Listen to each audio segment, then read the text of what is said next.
வணக்கம். செய் நன்றி அறிதலின் 8வது குறள். எல்லாருக்குமே இது தெரிஞ்ச குறள் தான். நன்றி மறப்பது நன்றன்று, நன்றல்லதன்றே மறப்பது நன்று. நன்றி மறப்பது நன்றன்று, நன்றல்லதன்றே மறப்பது நன்று. ஒருவர் செய்த உதவியினை நாம் ஒருபொழுதும் மறந்துவிடக்கூடாது. அப்படி மறந்தால் அது சிறப்பான செயலாக கருதப்படாது. ஆனால் நல்லதை செய்யாமல் நமக்கு தீமை செய்து விடுகிறார்கள் இல்லையா? ஏதோ ஒரு காரணத்தினால் நம்ம மேலே அவங்களுக்கு கோபம் இருக்கும். நமக்கு என்ன செய்வாங்க? கெடுதல் செய்து விடுவார்கள். அப்படி செய்தால் இந்த பழிவாங்கும் உணர்ச்சியோடு நீ எனக்கு பதிலுக்கு நான் உன்னை பண்ணியே தீருவேண்டா அப்படின்னு சொல்லுவாங்க.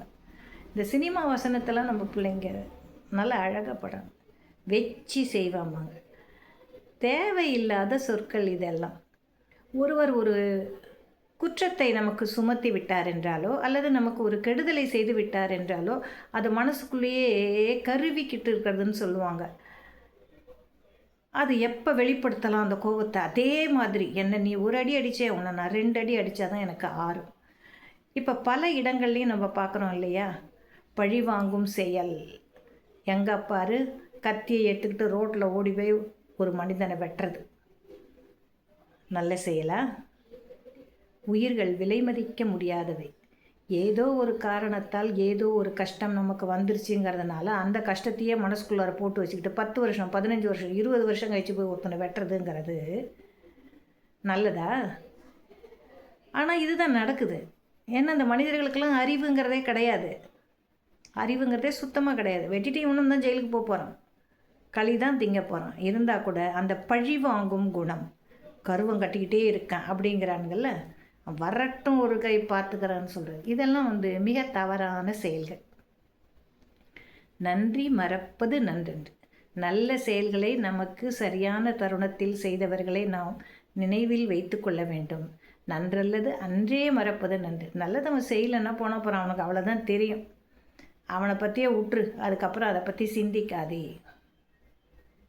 நன்றல்லது அன்றே மறப்பது நன்று. இதுதான் வள்ளுவர் சொல்கிறார். பழி வாங்கும் எண்ணத்தை கொள்ளாதே அப்படிங்கிறது தான் இதனுடைய உட்பொருள். அவ்வளோதான். நன்றி மறக்க மாட்டோம், நன்றி உணர்வோடு இருப்போங்கிறது நடைமுறையில் எல்லாருக்குமே இருக்கும். ஆனால் கெடுதல் செஞ்சவங்களை நம்ம என்ன பண்ணுவோம்? பழி வாங்கவே பார்ப்போம். பழி வாங்கும் உணர்ச்சியை நாம் வளர்த்து கொள்ளுவோம். அந்த மாதிரி நீ பழி வாங்காதே அப்படின்னு சொல்கிறது தான் வள்ளுவம். அதை தான் இப்படி சொல்கிறாரு. நன்றல்லது அன்றே மறப்பதன். அன்றைக்கே மறந்துட்டோன்னா நமக்கு அந்த பழி வாங்கும் உணர்ச்சி வரவே வராது.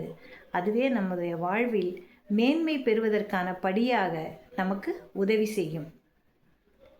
நல்ல செயல்களை நினைவில் கொண்டு அல்ல செயல்களை அன்றே மறப்போம்.